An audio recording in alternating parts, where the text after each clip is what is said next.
Hi friends, నేను మీ ధనంజయ్. మహిళలకు చిన్న రిక్వెస్ట్.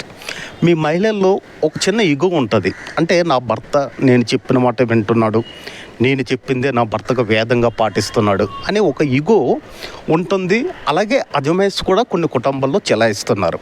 అంటే మీరు చెప్పినట్టుగా మీ భర్త వినడం, ఎందుకు ఈ సమస్యలు అనే ఒక ఆలోచనతో భర్త అడ్జస్ట్మెంట్ లైఫ్గా వెళ్ళిపోతున్నాడు. దాన్ని మీరేమనుకుంటున్నారంటే నా కంట్రోల్లో నా భర్త ఉన్నాడు కదా అని ఒక ఆలోచనతో మీరు ఉంటున్నారు. కానీ అక్కడ ఒక చిన్న లాజిక్ మిస్ అయిపోతున్నారు మీరు. ఏంటి లాజిక్ అంటే, భార్య మాట భర్త వింటాడు, ఏది వినాలో ఏది వినకూడదు అనేది భర్త ఆలోచన మీద ఉంటుంది. అంతే తప్ప కానీ మీ మాట వింటున్నాడు కదా అని మీరు అజమాయిష్ చెలాయిస్తున్నామనే స్టేజ్కి మాత్రం వెళ్ళిపోద్దండి. చాలామంది ఏం చేస్తున్నారంటే, లేడీస్ గొడవ పడతారు పిల్లల ముందు భర్త పైన అజమాయిష్ చెలాయిస్తూ కేకలేస్తూ గొడవ పడి చాలా ఇగో అట్ట అయిపోతారనమాట. అప్పుడు తండ్రికి పిల్లలు ఏం చేస్తారంటే నోరు మూసి ఎందుకు డాడీ గొడవ అంటే పిల్లల ముఖం చూసి తండ్రి అక్కడ ప్రశాంతత అయిపోతాడు. అంటే దీంతో ఎందుకా అని ఆ విధంగా పిల్లలని అనుసరించి భర్త అనేవాడు తగ్గడం మొదలవుతున్నాడు. అంతే తప్ప కానీ భార్యని జడిసి భర్త అనుకోగా ఉండడం లేదు. మీరు అనుకుంటున్నారు నన్ను జడిసి నా భర్త నేను చెప్పేటట్టుగా వింటున్నాడు అనుకుంటున్నారు. కానీ అక్కడ అడ్జస్ట్మెంట్ లైఫ్ అంటే పిల్లలు అనే పదాన్ని పెట్టుకొని చాలామంది లేడీస్ చాలా పెద్ద పెద్ద కేకలు వేస్తారు కదా కుటుంబాలలో. అప్పుడు ఏంటంటే భర్త అనేవాడు సైలెంట్ అయిపోతాడంటే దానికి కారణం ఏంటంటే పిల్లలు అనే ఒక బంధాన్ని అడ్డు ఉండడంతో ఆ మగవాడు అక్కడ సైలెంట్ అయిపోతాడు. దీంతో ఏంటి అంటే ఇంతవరకు సాగిపోయింది జీవితం, ఇక ఎందుకు గొడవలు పెట్టుకోవడం, ఏదో లైఫ్ని అడ్జస్ట్మెంట్ చేసుకొని వెళ్ళిపోతాం.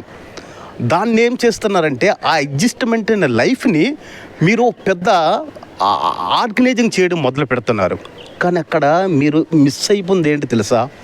ప్రేమను మిస్ అయిపోతున్నారు, భర్త తాలూకా అభిమానాన్ని మిస్ అయిపోతున్నారు, భర్త తాలూకా ఆప్యాయతను మిస్ అయిపోతున్నారు, భర్త తాలూకా అనురాగాన్ని మిస్ అయిపోతున్నారు. మీకు మీరే అహంకారాన్ని చూపించుకొని భర్తని అక్కడ లోపరిచి దిగు స్థాయికి చేరుస్తున్నారు. కానీ అది కరెక్ట్ కాదు. అది భర్త అనేవాడు ఆ ప్లేస్మెంట్ భర్తదే. తను ఎండనక వాననక రాత్రనక పగలనక మీ సుఖం కోసం తన అన్ని వదిలేసి కష్టపడతాడు మగవాడు. నా ఫ్యామిలీ రోడ్డు మీదకి వెళ్ళకూడదు, నా ఫ్యామిలీ రోడ్డు మీదకి వెళ్ళకూడదంటే నేను కష్టపడేలే అనే ఒక ఆలోచనతో తను కష్టపడుతున్నారు. కానీ మీరేం చేస్తున్నారంటే నేను అందరు లేడీస్ని అనడం లేదు, 50% 60% లేడీస్ అజమాయిష్ చెలాయించాలనే ఆలోచన.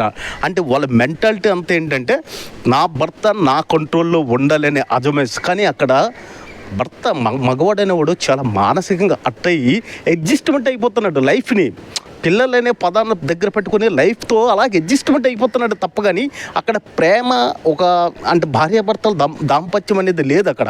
ఈరోజు ఈ సమాజంలో 90% లైఫ్లు అనేవి అడ్జస్ట్మెంటే, కానీ ప్రేమ ఆప్యాయత అనురాగం అనేది లేదు. అందుకోసం దయచేసి మీ లేడీస్ ఇప్పుడు చూడండి, చాలామంది అవుట్ ఆఫ్ కంట్రీ వెళ్ళేవారు ఫ్యామిలీని దేశం కన్నా దేశం కూడా వెళ్ళిపోతున్నారంటే అర్థం ఏంటి?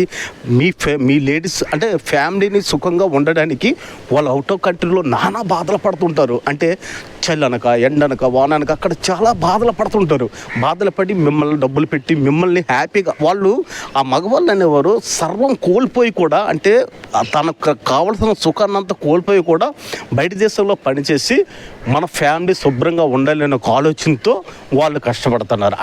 ఎంత మగవాళ్ళు ఎంత త్యాగమంది ఒకసారి ఆలోచించండి. మరి అలాంటి మగవాళ్ళని మీరు అర్థం చేసుకుని బ్రతికితే ఈరోజు సమస్యలే ఉండవు కదా, ఈరోజు కుటుంబ సమస్యలే ఉండవు కదా. దయచేసి లేడీస్లో ఈ లాజిక్ మిస్ అయిపోయి మీ మట్టుకు మీరే మగవాడిని తక్కువ చేసి చూస్తున్నారు. నా మాటలు ఏమైనా నొప్పించినట్టుకుంటే నన్ను క్షమించండి. కానీ నా ఛానల్ చూసి 10 మందికి షేర్ చేసి లైక్ చేసి సబ్స్క్రైబ్ చేయండి. ఇట్లు మీ ధనంజయ్, నేటి ప్రపంచం.